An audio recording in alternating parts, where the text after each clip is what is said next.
చాంచల్యారుణ లోచనాంచిత కృపా చంద్రార్క చూడామణిం చారుస్మేర ముఖాం చరాచర జగత్ సంరక్షిణీం తత్పదాం చంచ చంపక నాసికాగ్ర విలసన్ముక్తామణి రంజితాం శ్రీశైల స్థలవాసినీం భగవతీం శ్రీమాతరం భావయే. మహిమాన్వితమైన 12 జ్యోతిర్లింగాల్లో ఒకటైన మల్లికార్జున స్వామి కొలువై ఉన్న క్షేత్రం.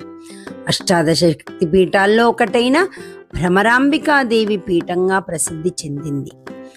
పురాణాల ప్రకారం అరుణాసురుడనే రాక్షసుడు బ్రహ్మదేవుని గురించి తపస్సు చేసి 2 కాళ్ళు 4 కాళ్ళు ఉన్న ప్రాణుల వల్ల తనకు మరణం సంభవించకూడదని వరాన్ని పొందాడు. ఆ వరగర్వంతో దేవతలను మునులను పీడించడం ప్రారంభించాడు. అరుణాసురుణ్ణి సంహరించడం కోసం ఆదిశక్తి కోట్లాది భ్రమరాల రూపాన్ని ధరిస్తుంది. 9 6 కాళ్ళు ఉండడం వల్ల బ్రహ్మ ఇచ్చిన వరం కూడా ఉల్లంఘించినట్లు కాదు. భక్తులను కాపాడింది. అందుకే ఆమెకు భ్రమరాంబిక అనే పేరు వచ్చింది.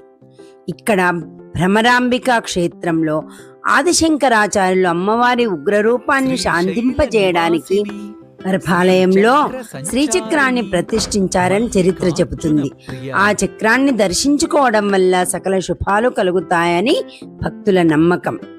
ఇక్కడ భ్రమరాంబిక ఆలయం వెనుక భాగంలో గోడకు చెవి ఆనించి వింటే ఇప్పటికీ భ్రమరాల ఝుంకారనాదం వినిపిస్తూ ఉంది.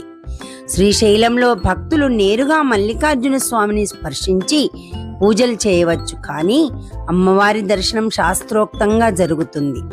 యుగ యుగాలు ఆ తల్లి భక్తుల పాలిట కల్పవల్లిగా, కోరిన కోరికలు తీర్చే తల్లిగా పూజలు అందుకుంటుంది. దక్షయజ్ఞం తర్వాత సతీదేవి దేహత్యాగం చేసినప్పుడు ఆమె శరీర భాగాల్లో మెడ భాగం ఇక్కడ పడినట్టుగా గ్రీవ భాగం పడినవారు భ్రమరాంబిక, స్వామివారు మల్లికార్జునుడిగా భక్తులకు దర్శనమిస్తారు. జై శ్రీమాత్రే నమః.